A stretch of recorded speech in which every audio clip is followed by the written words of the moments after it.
You're about to watch a free clip of Old School. If you like it, wait till you see the whole episode. All the episodes in their entirety are available for members. Become a member by going to tyt.com/join. All right, welcome to Old School. Cenk, Uygur, Mark Thompson, Michael Shore, everybody. Okay, Mark, I feel like you're winning these days. I don't mean gambling, obviously. Definitely not. Right.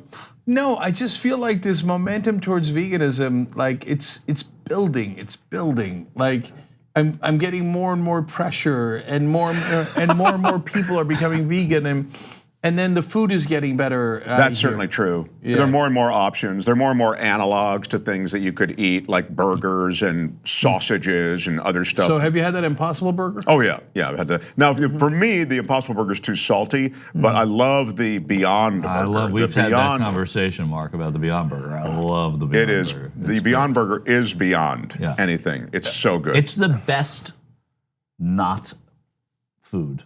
The thing that is not what it is, but it is. Yeah. Right. I really recommend. Did I not put that well?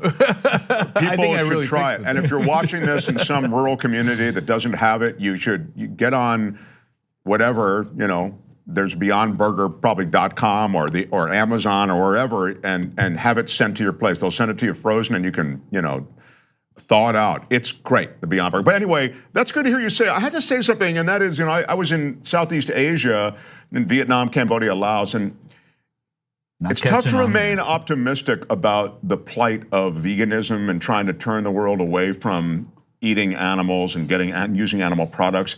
Because over there, man, it just doesn't feel like we're making any progress at all. The Western world, where there's a little more wealth and a better lifestyle, it feels as though people are making transitions for reasons associated with health, and maybe some people because they care about the planet. That's why, like Steve King, I'm pro-Western civilization, because they are the ones who are gonna, be the ones to stop the cruelty.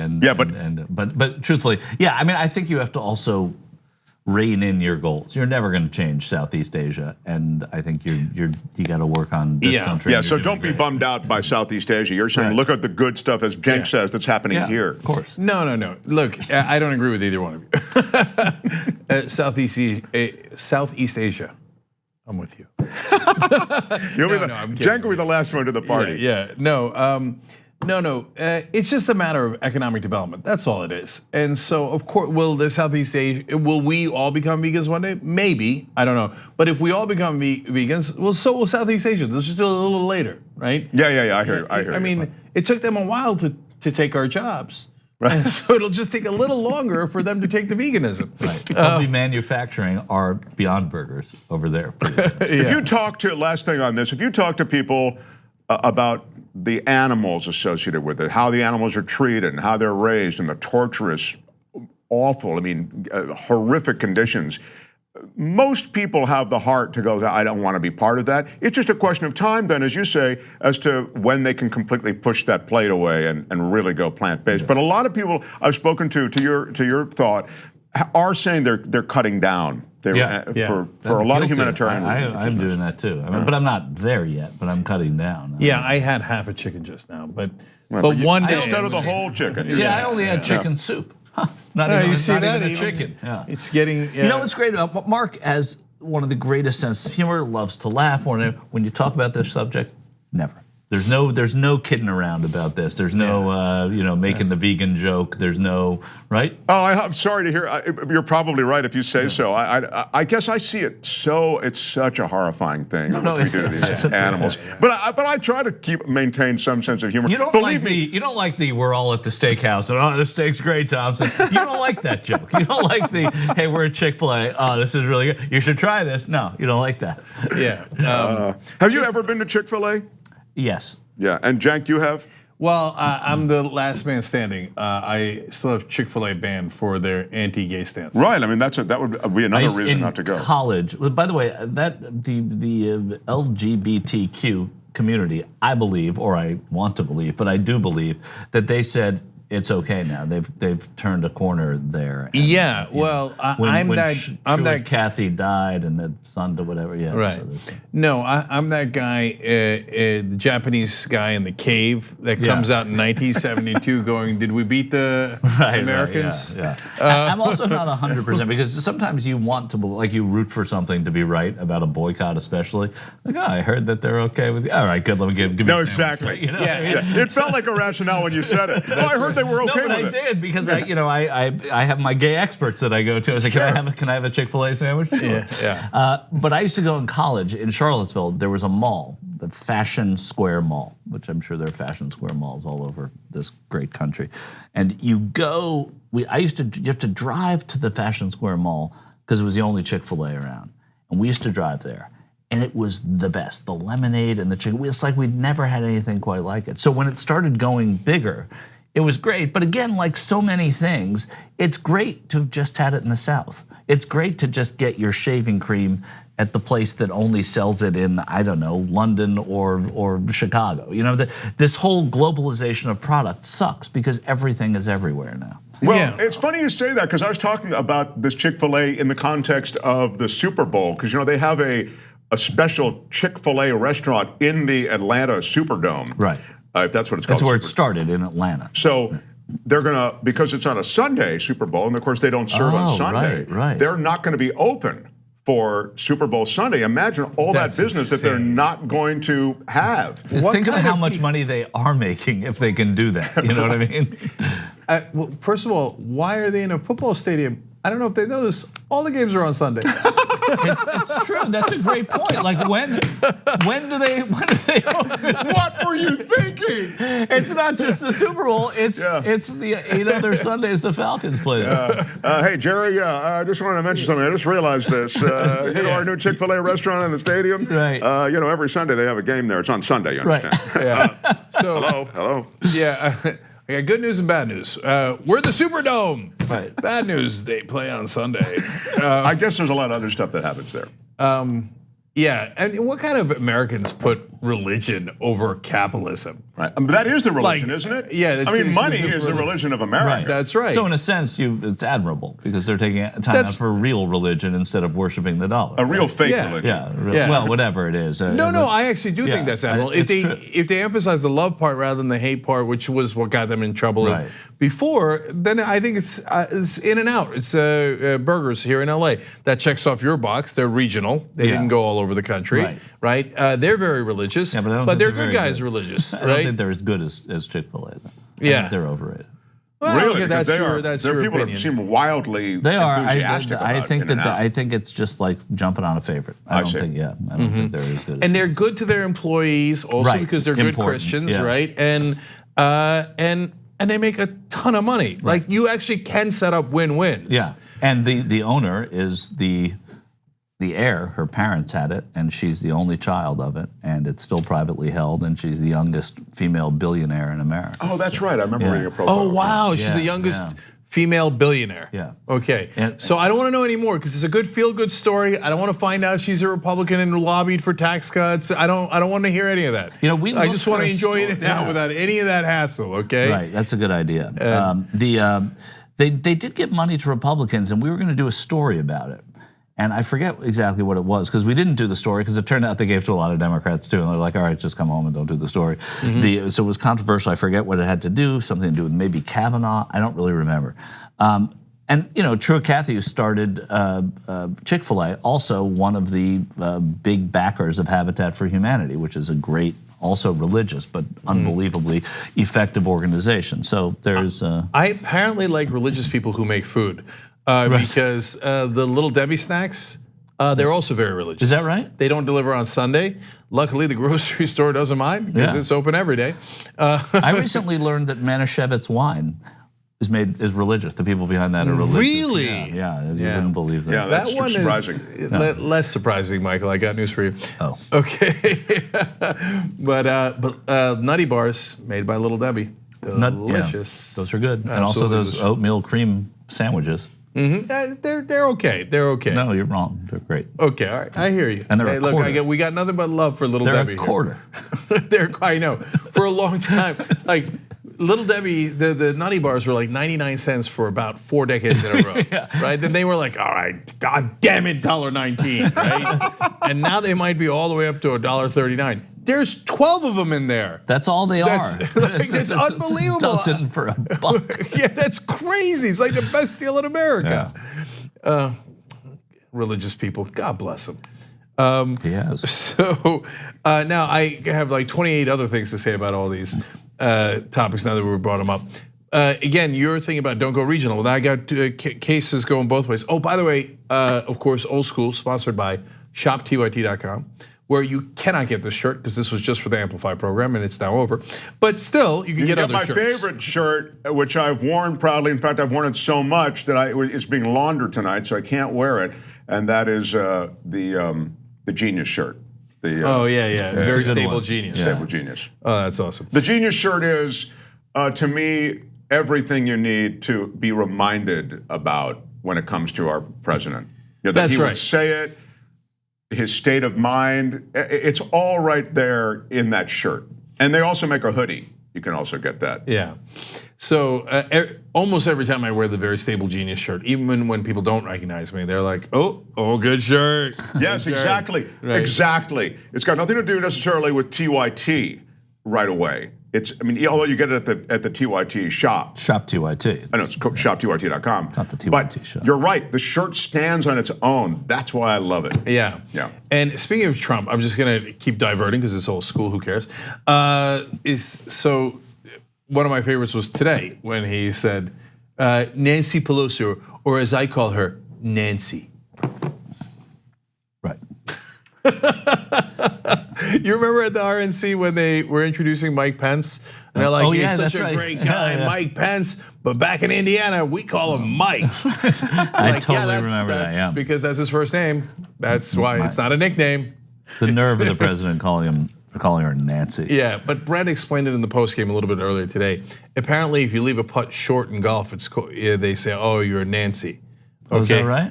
Which I didn't know, right? So maybe he's making that reference. Or he's also dishonoring the fact that she's Speaker Pelosi.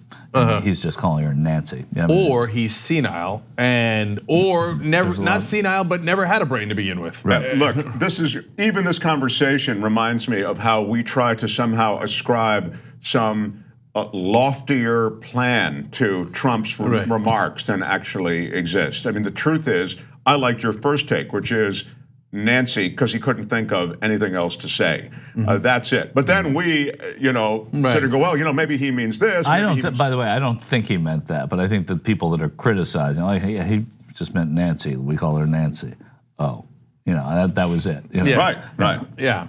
He's not a deep thinker. He's not clever. He's not a three-dimensional thinker. Right. If you guys remember, before the election, we did a segment we called Loser Donald.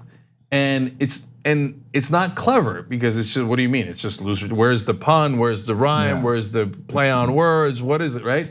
No, it was named after Donald Trump. And so we did the same thing he does. Yeah. Not clever, okay. Something that he could understand. Right. And would, and the thing that would hurt him most. Lion Ted Cruz does get to the heart of Ted Cruz. Low energy Jeb Bush. I mean, to be fair to Trump, he did put those things on him. That was a good bust, right? Yeah.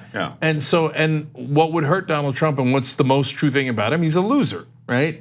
And he's gonna he lost, he did 6 bankruptcies, you guys know, and now he's gonna get ridden out of town. That's what I've been telling you from day one, and I think now we're getting closer and closer. And then he's gonna be a loser who couldn't even stay in office. So, but anyway, we did that on purpose. Instead of trying to be clever, because if you were clever, he wouldn't understand you. And you're right about the shirt, the Very Stable Genius. I mean, that's an amazing thing to say, and there's a couple of stories about Trump that I could never get past. Like that you put out a tweet saying, there are 2 things that I'm known for in life. One is being like a smart person, and he wrote that down, like a smart person. And the other is mental stability. Right. Like if you gotta brag about mental stability, you might not have it. Okay, it's an old rule. I'm not a psychologist, but I'm pretty sure about that. All right, now back to the chain restaurants. Miami subs They violated the Michael Schur rule. They left Miami. Yeah. Only to get crushed. They got crushed. Yeah. But in Miami, they were doing just fine. Yeah, and I remember when they came to New Jersey, and I was like, look at this, Miami Subs is, was it Miami Subs and Grill, right? Yes, and Grill and Script. Right. Miami Subs and Grills in East Brunswick, that's awesome. And I was like, no, it's not, it's actually just okay. They went bankrupt. What about the Chicago pizza chains that have gone? I mean, Pizzeria Uno. I love Pizzeria Uno. That's my favorite restaurant. Where did they go? Did they have success? They still have one in New York. I know there's one in New York on like 81st in Columbus. 79 in Columbus, I don't know if it's still there anymore. See, they had a whole bunch in New York. They used to have one on 14th Street, and they started slowly closing down. Super bummed about it. There's still one at Union Station in Washington. Right. But there used to be a whole bunch. They're contracted, and I actually think that's the worst decision that American people have ever made, is to not give enough profitability to Pizzeria Uno so they could keep on expanding rather than contracting. Right. Well, but deep dish pizza, not as good as.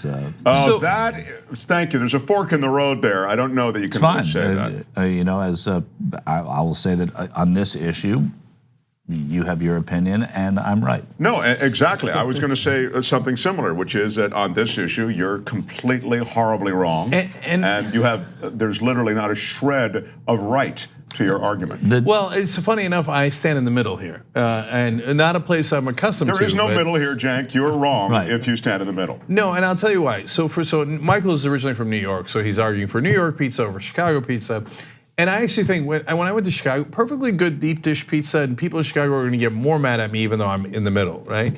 It was okay, right? It was good. I like it. It was good. It's rated, right? It's not overrated. It's not underrated. That's right. It's rated. Okay, but I think Pizzeria Uno is better than the authentic, the average deep dish. Authentic Chicago deep. That's fair. Yeah. Because you know what they did? They didn't just leave it at okay, they put too much tomato sauce in the original deep dish pizzas. Oh. Pizzeria Uno was like, no, let's go back to more cheese. Okay, and then they did a lot of variations, and including, they used to have the seafood one with all sorts of fake lobster and fake crab. It was delicious.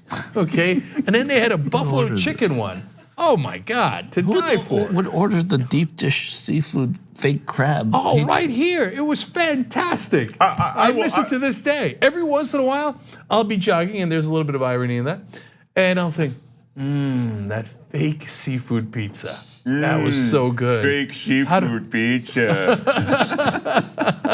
It was. You know what it was called? It was called Beyond Pizza.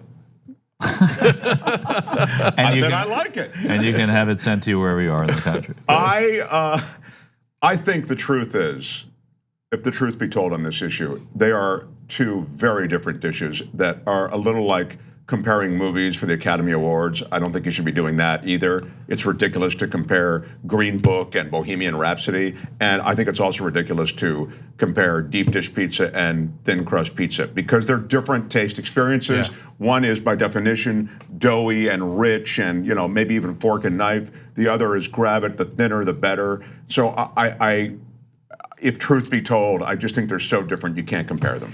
That's fine, but what are you going to compare them to if you can't compare them to each other? Well, I'm going to rule Mark a little un-American here. Okay, right, so you might only be a little. Yeah, I feel I've done well because you might be right, but that doesn't stop you from being un-American.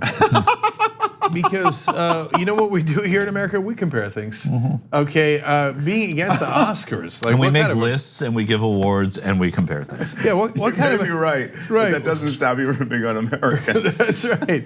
I mean, what kind of an animal doesn't want to compare movies and give awards? You're right. How stupid of me. Luckily, you're a vegan, so you wouldn't. You'd be fine. But anyway, so yeah, of course, you're right that it's very different foods, the deep dish and the New York pizza. They only share the word pizza, but apart from that, which they shouldn't even be allowed to share. But they have crust, they have tomato sauce, they have cheese. Right, and then these deep dish pirates came along and called it the same thing. They should be sued. That may be the case. It may be the blame of the deep dish pirates. So I was, it's funny, now that we've talked about it, and I'm really full. I just ate dinner, the half chicken I was referring to earlier. And I keep thinking, all you want is a deep dish pizza. deep dish pizza. And I say, okay, well, maybe that means I like it better than the New York style pizza. Wrong. I just came from New York where I had 4 different slices of pizza. Okay, like how do you go to New York and not get like, because me, like I can get pepperoni pizza here in LA. Okay, it's pepperoni sauce pizza. No, New York, you go, you get something different, right? You get the barbecue chicken ranch. No, pizza. you're wrong. You're right. That's not New York pizza. I knew Michael was not going to be good you with get that. the pizza with the pasta on it. You get a slice of pizza in New York. Let me get the pasta. You have pepperoni pizza. or you don't. Or sometimes you have onion. That's what you have, and you have a slice of pizza. You don't get all the crap. The ranch barbecue chicken is here. The people, well, you know, who invented, okay, I'll tell you, who invented the barbecue chicken pizza? It's called California Pizza Kitchen. That says it all right there. New Yorkers would not be happy with this little run. Nothing is more wrong than that. That's it's not New York. It's not New York, and I don't give a shit. Okay, I like it. So why'd you go to New York then? No, because California pizza is just different. And by the way, California pizza is overly criticized. There's lots of different wonderful concoctions here in California, but it's different in New York. You still have the same texture. You know, you made an argument about the texture of a deep dish and lettuce. Lettuce, that's right. Right. And so there's a different texture to New York. It's a more solid pizza and stuff. And then and they have better white pizza. And so here, like, you can't get good white pizza. Right. In New York, they do white pizza right? Yeah, so definitely. Okay. Look, late in New night. Haven is white clam pizza. You can only get that. Oh, is that right? Best in Where is that? New Haven. New Haven, which is really the birthplace of pizza in America. They have one of the famous pizzas they have is white clam pizza. They're New Haven. New Haven is really the birthplace of pizza? Is it like Pizza Uno and it's fake clam? That would be great. No, unfortunately, you wouldn't like it. Yeah, you wouldn't like it. Wait. No, Yo, Anthony. You said that pizza was born in New Haven. Well, it was born in America. It came to New Haven, Connecticut, from Italian immigrants who came over here and settled in New Haven, and that's why we have. I mean, they're 2, maybe 3 very competitive pizza places that have all been on one street in New Haven for, you know, a century at least. And that was the birth of pizza in America. In America, yeah. Interesting. It's like in Philly where they have the 2 great cheesesteak places across the street from Gino's and Pat's. Like, yeah. Right, but in reality, of course, the best cheesesteak place in Philly is Abner's. So is that right? That's right. All right. So that's my opinion. People, of course, there's a bunch of guys in Philly going now, hey, wait a minute, what are you talking about? So Philly and Southeast Asia, it's going to be tough to get them on the vegan. I think Southeast Asia falls before Philly. Laos before Philly. Can't argue. Yeah. Might be right. Yeah, and look. I mean, that was funny, and Mark didn't laugh. Yeah, because it's food. It's food, right. Yeah, you know, killing the animals. Not really. I can't really. And so I'm just saying, it was funny. You said, I think Philly will outlast Southeast Asia, and it was worth a chuckle, and it was straight. It was you got the straight man. Yeah, I do not see the humor there. I don't. Okay. Although on the Beyond Burger, the Impossible Burger, you had me at too salty. Like, I haven't had it yet. Oh, you want it? But you said, oh, that's too salty. And I was like, okay, note to self. I literally wrote it down. Impossible Burger. Get Impossible Burger. What is Impossible Burger better than Beyond? I mean, it's. I think Beyond Burger. But do people think Impossible is better? Is there an argument? Impossible Burger is available on a bunch of menus in restaurants. I think that it's being served in restaurants as the Impossible Burger. You can people will say, oh, do you have the Impossible Burger here? So in other words, it's a menu item, whereas the Beyond Burger is more of an item that it's something you pick up at the grocery store and you prepare it at home. Do you notice that Mark is comparing vegan burgers? He won't compare movies, he won't compare pizza, but it comes to vegan burger, hey, let's compare them. Oh yeah, they're both burgers in this case. Okay, well they're both pizzas. Anyway, they're both movies. I'm not saying anything. I'm just saying. They're not both pizza. You know what? For you, Mark, I'm going to try the Impossible Burger next time I see it on them. Try it. I think you'll like it. Why don't we on an old school catering? Yeah. It's virtually indistinguishable. People tell me from from a burger. Yeah.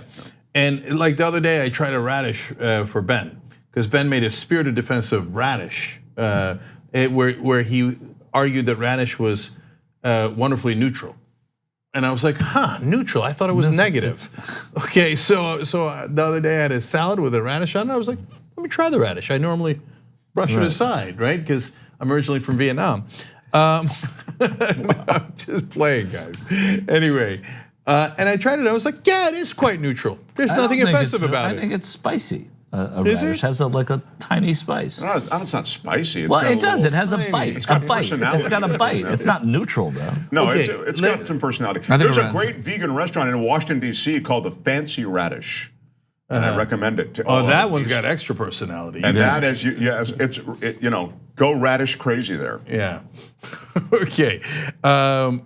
Radish deep pizza. Is that that could be no, that didn't work. Anyway. But counterpoint, Dunkin Donuts. So Dunkin Donuts finally did go national. Right. Okay, and that is a boon to America. Okay, so Dunkin Donuts is a positive thing, and it's now in LA. It's even at LAX now, and I was like, look at this. Yeah, and there's in fact at LAX. There is a Dunkin Donuts right next to like gate 29. Like literally while you're waiting, there's a Dunkin Donuts, right? It's not like in a food area. It's not like in some sort of cluster of food offerings. No, it's Dunkin Donuts right next to gate 29. That's how it should be. I've never seen that They have yet. one next to gate 45 as well. Oh yeah, I saw one by the luggage. So now they're everywhere. Oh wow. Yeah, it's time to make the donuts. You remember that commercial? Of course I do. Everybody remembers that commercial. Do you remember that? Yeah, time to make the donuts. Sure. Yeah. Sometimes I wake up at 5 in the morning because I got to a lot of work or whatever. The donuts. So I get up and I go, time to make the donuts. It's an old school, which makes sense. Yeah. Commercial. From I thought it would be fun to own a donut shop like a Dunkin Donuts, like own a Dunkin Donuts franchise or whatever. I mean, it's coffee, donuts. It seems simple, seems It straightforward. doesn't vary a lot. Like It doesn't your vary, day but doesn't change. It just seems like kind of a sweet Americana thing to have. Oh, well, you know what? Okay, so that leads to two things. One is I was going to tell a story about how somebody tried to set up a Dunkin Donuts restaurant. So it was my ex-girlfriend's sister. And so she's very entrepreneurial. And she loves Dunkin Donuts from the East Coast because they came from Florida, right? Originally Jamaica, but then they went to school in Florida. They love Dunkin Donuts. They're out here in LA. This is a long time ago. And so she calls up Dunkin Donuts National, and she goes, "I'd like to set up, an affiliate for you guys here in Los Angeles." And they're like, "Nope, no can do." She's like, "Why?" They're like, "No, people in LA will never eat Dunkin Donuts." She's like, "What the fuck are you talking about? Of course they will. It's donuts, right? And they're delicious." And they're like, "No, we did testing and polling. West of the Mississippi, Dunkin Donuts will never work." Well, do you know if it's working? Like, is it working? Well, no. Sorry, go ahead. You finish. Yeah, so she's like, "What the?" And she's like, "That's the craziest thing I ever heard," right? So they wouldn't let her open up a shop. And then like a decade later, finally I saw one on Santa Monica, right? Sure. Lines around the corner. For the opening. But no, now it's not around the corner anymore, but it was around the corner for months. Oh, was it? Yeah, I remember I went there because I went, I'm like, "Oh, cool, Dunkin Donuts." I'm like, "Oh, everybody from," because half of LA is from New York and New Jersey. Exactly. The people in LA are people from all over. They like donuts, and these Dunkin Donuts are going up like dandelions. But LA is a deceptive. Like, you wouldn't believe that LA is such a donut city, but it is. I mean, there are chains. There are Krispy Kreme blew up here. Well, yeah, and Krispy Kreme blew up everywhere, and then kind of. Yeah, I but don't that's know what because they happened. overexpanded. I Yeah, think. maybe And they did. It's the Miami Subs and Grill of donuts. It's a I little don't know. overhyped.